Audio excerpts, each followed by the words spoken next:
সুন্দরবনে হরিণ শিকারীদের মহোৎসব, 28 কেজি হরিণের মাংস সহ আটক এক।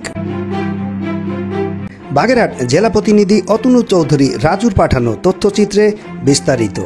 সুন্দরবনের নলিয়ানে 28 কেজি হরিণের মাংস সহ একজন হরিণ শিকারীকে আটক করেছে বাংলাদেশ কোস্টগার্ড।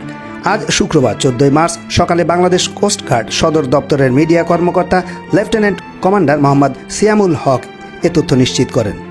বাংলাদেশ কোস্টগার্ড সদর দপ্তরের মিডিয়া কর্মকর্তা লেফটেন্যান্ট কমান্ডার মোহাম্মদ সিয়ামুল হক বলেন, গোপন সংবাদের ভিত্তিতে গত বৃহস্পতিবার 13 মার্চ রাত 9টায় বাংলাদেশ কোস্টগার্ড পশ্চিম জোন অধীনস্থ বিসিজি আউটপোস্ট নলিয়ান কর্তৃক সুন্দরবন সংলগ্ন নলিয়ানের বালুর মাঠ এলাকায় একটি বিশেষ অভিযান পরিচালনা করা হয়।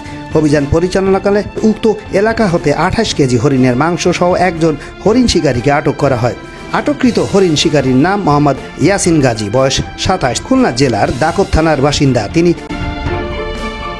জব্দকৃত হরিণের মাংস এবং আটককৃত ব্যক্তি বিরুদ্ধে আইনানুগ ব্যবস্থা গ্রহণের নিমিত্তে হড্ডা ফরেস্ট অফিস এর নিকট হস্তান্তর করা হয়। বন্য প্রাণী হত্যা ও পাচার রোধের মাধ্যমে সুন্দরবনকে রঙিন রাখার লক্ষ্যে কোস্টগার্ডের এরূপ অভিযান ভবিষ্যতেও অব্যাহত থাকবে বলে জানান।